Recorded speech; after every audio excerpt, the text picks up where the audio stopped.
Your worship, I'd like to move the agenda as presented, please. Thank you, Councilor Dig. Second, your worship. Thank you, Councilor Martins.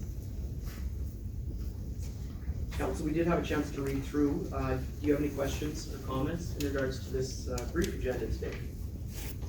Moved by Councilor Daggett, seconded by Councilor Martins. All those in favor? This motion's passed. Council, we don't have any minutes to approve nor proclamations or declarations. Today we have just one item for action.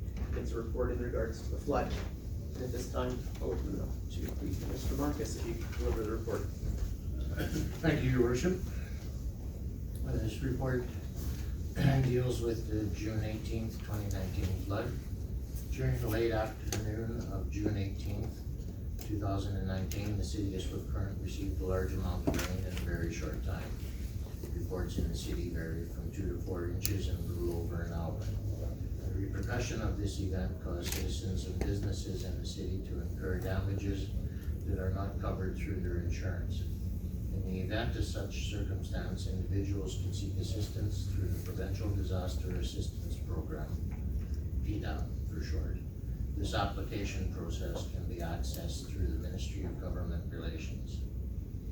PDAP provides emergency funding to municipalities and residents affected by a natural disaster. In order to access funding, Council must pass a resolution to be designated under the Provincial Disaster Assistance Program. So we respectfully recommend that the City of SwiftCurrent apply to the Ministry of Government Relations to be designated an eligible assistance area under the Provincial Disaster Assistance Program, which provides financial assistance for restoring essential services and property as a result of the substantial damages caused by the heavy rain and flooding that occurred on June 18th, 2019. Thank you, Mr. Marcus. Council. Your worship, I'll move that the city of SwiftCurrent apply to the Ministry of Government Relations to be designated as an eligible assistance area under the PDAP program, and which provides financial assistance for restoring essential services and property as a result of the damages caused by the heavy rains and flooding that occurred on June 18th this year. Thank you, Councilor Priest. Councilor Tools. Council, normally I do open up to Council, but in this case, if you wouldn't mind, I would like to go first and then I'll open up to all of you. I just wanted to truly say on behalf of all of our council and administration, thank you to all of our city crews that in the afternoon of the 18th, when they normally would have been heading home, they had a conversation that afternoon about having to work overtime. That was the same for our fire, our police, and our EMS. That meant a double day effectively for them, and looking to the future, they definitely were looking ahead to even more rain. I want to say thank you for the sacrifices they made to their family, to their friends, in order to keep all of us safe, which the entire time that was their priority as well as ours was public safety. I want to say thank you to our MLA, Everett Hinley, who was in constant contact with myself, along with our team at the city, and offering support and assistance from the province consistently. I want to say thank you to David Anderson, our MP, who did the exact same. Thank you to our remediation companies. Thank you to our contractors.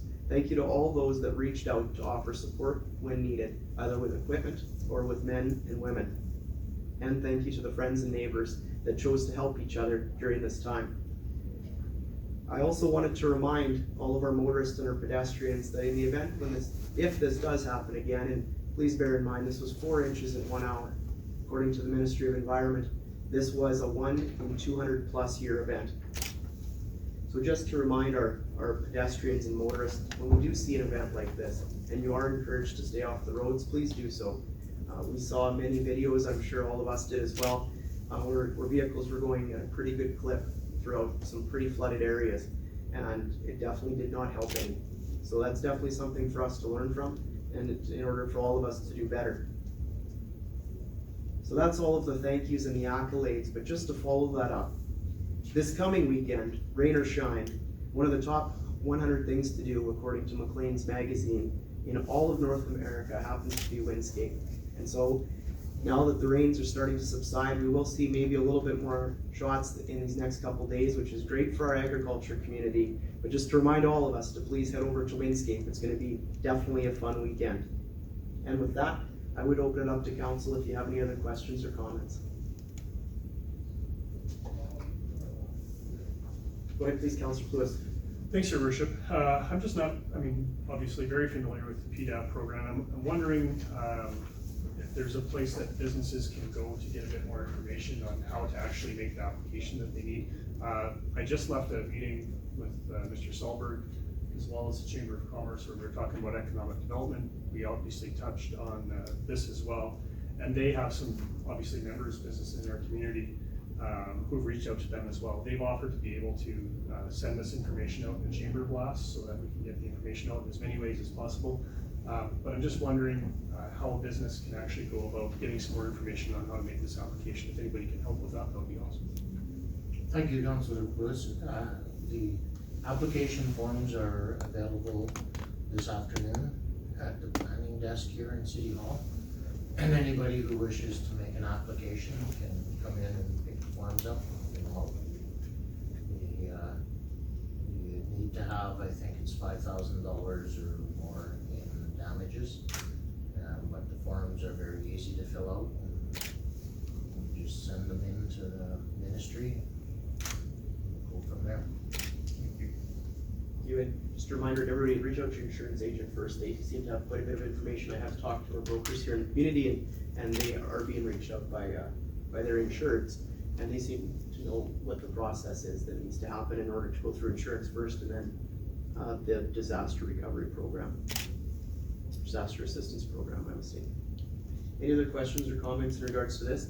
It is an administrative task asked of us by our provincial counterpart in order that our residents can participate in this program. Hearing none, it's moved by Councilor Friesen and